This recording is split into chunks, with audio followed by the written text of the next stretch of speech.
Look man, I want this channel to be about constructive, substantial criticism and polished editing, which is why my previous two videos are about a half-hour long each. There's already enough entitled, whiny assholes in the gaming world, and here I am, being entitled and whiny, as if there aren't bigger issues going on in the world. But every so often you see something that makes you go, what the fuck, guys? And is worth making a more casual video about. Let's just talk stream of consciousness style over some gameplay footage, huh?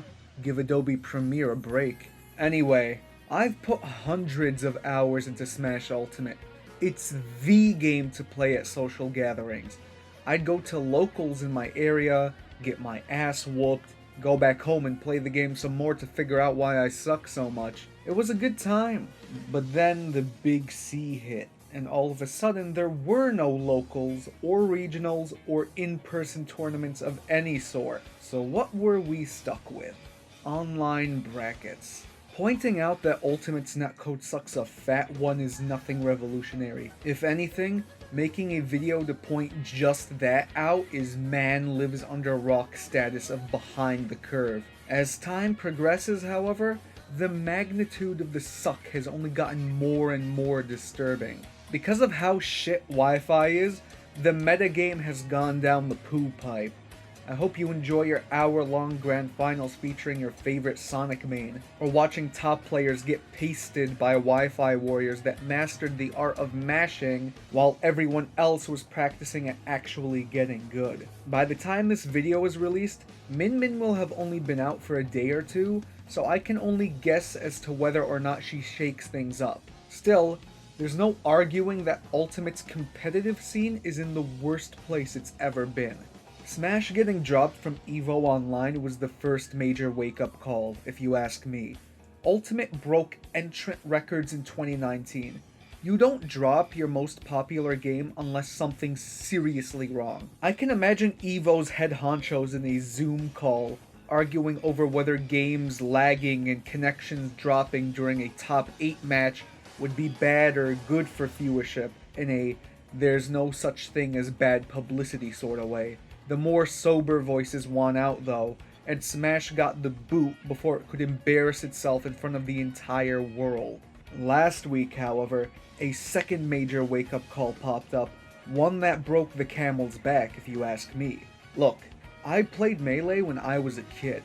I've never had much competitive interest in it because I value my time and my motor functions. But recently, an enhanced online framework for Melee was rolled out called Slippy Online, which uses rollback netcode to optimize the player's online experience and hardly lags at all, dropping a couple of frames here and there. It's a development that made me take a second look at Melee and made me wonder if it's time to give it a real shot. A lot of professional Ultimate players have been putting out Melee videos as well, revisiting the game for the first time in eons. Let me repeat that. The online mode of a game from 2001 is making me consider picking it up over the online mode of a game from 2018, and is the cause of a major resurgence for the game. Did I mention that Slippy Online has zero backing from Nintendo whatsoever? There is fuckery afoot here. I'm not here to give a tech breakdown of either game's netcode or anything like that, because I don't have the foggiest idea of how this stuff works. I'm more interested in the big picture talk, in what this says about Nintendo and us, the fans. The Melee competitive scene has historically been a grassroots deal, playing out of garages and people's basements for years. They had to be self-sufficient. Back when it first formed, Nintendo basically had no idea that people were even taking a competitive interest in Smash. This latest development reflects that never say die, almost entrepreneurial spirit. There's a commitment to Melee that some people seem really confused by. Yes, some of the louder, more aggressive voices can start to grate, but they at least put the legwork in to get the gears turning, to support their scene almost 2 decades after the game's release. But what about us, the Ultimate Kiddies? This latest and greatest game, with the support of a multi-billion-dollar company, has netcode that feels like it was carved into stone tablets for how ancient it feels. And what have we done about it? Obviously, I'm not asking someone to make a Slippy Online for Ultimate, because, well, you can't.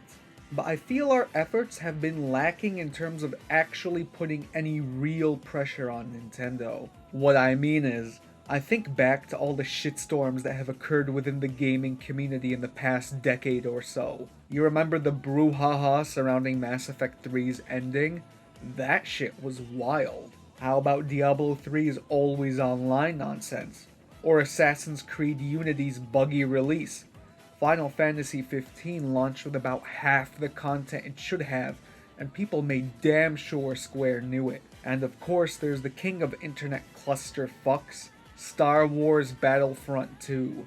On and on the list goes. These were instances where people stood up, threw their hands up and said, "We aren't putting up with this shit." Just an endless offensive on social media, letting the entire planet know how pissed they were. Now, this often got out of control, with people who worked for the companies involved being harassed for months and getting sent death threats. That's fucking awful, and a sign that people are taking what's ultimately just a hobby way too seriously. That aside, what's most important to note is that these, I don't know what you want to call them, protests? Demonstrations?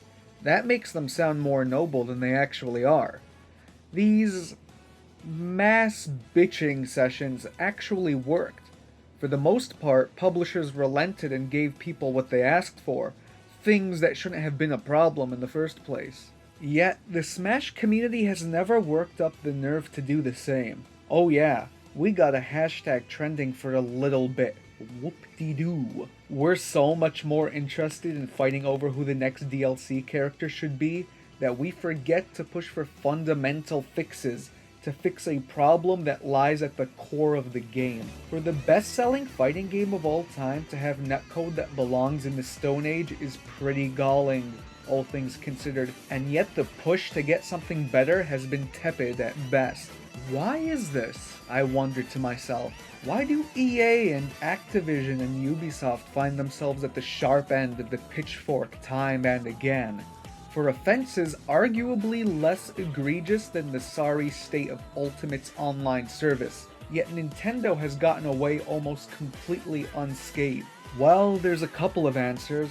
It could just be that it's really only the hardcore competitive nuts who care how shit it is. Your average player might get annoyed at the lag and the dropped connections, but won't really notice how unreactable and degenerate the game becomes at higher levels of play. And the competitive nuts aren't enough to cause the kind of ruckus needed for Nintendo to really start to sweat. There is another answer, however, that I subscribe to, though this is all admittedly just idle speculation not rooted in any real evidence. Nintendo is the only 80s console manufacturer that has remained competitive. They effectively raised an entire generation of children who treat the Triforce and Smash logo like religious iconography. This especially goes for Americans, who were pretty much the only demographic to give much of a damn for the GameCube when the rest of the world was buying PS2s in droves.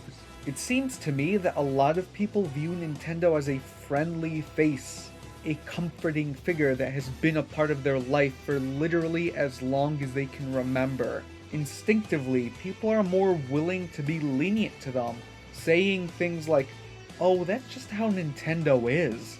They don't really get online stuff. We can only expect so much." As though they were some elderly relative. I've seen that sentiment a lot on a bunch of different forums. At the risk of strawmanning a bunch of people and sounding like a dick, you know that Nintendo is not your friend, right? They don't actually like you. They like the contents of your wallet. You don't owe them any sort of loyalty. You're just one half of a business transaction. You buy game, they sell game. They're not making good games out of the goodness of their hearts. They're making them cause they sell well. Enjoy their consoles, enjoy their games. I do. but don't try to sweep their problems under the rug with blasé statements like, that's just how they are. This is a multi-billion-dollar company, not your lovable doddering grandfather. Smash is an investment they only make once a console generation.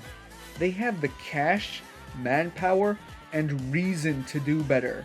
There's no real reason to not rabble-rouse and make a concentrated push demanding Ultimates Online be improved. Get hashtags trending, threaten boycotts of Nintendo Online, prop up Melee's online service, make Nintendo think they're about to lose out to a service that's provided free of charge. Now, NSO is a service that you only purchase about once a year.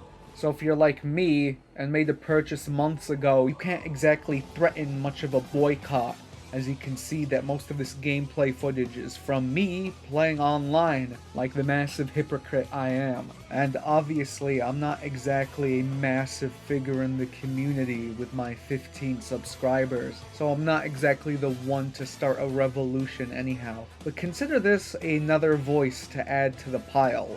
Melee's Online is excellent, and I highly suggest you try it out. Give the people who made it a buck or two, I don't see why not. And don't feel afraid to ask for better from your favorite company. We've done it before, and we can do it again. It just requires a little bit of gumption, if you see what I mean. Anyway, I'll be back next week with a real video, not just some rambling over gameplay. Until then, see you later.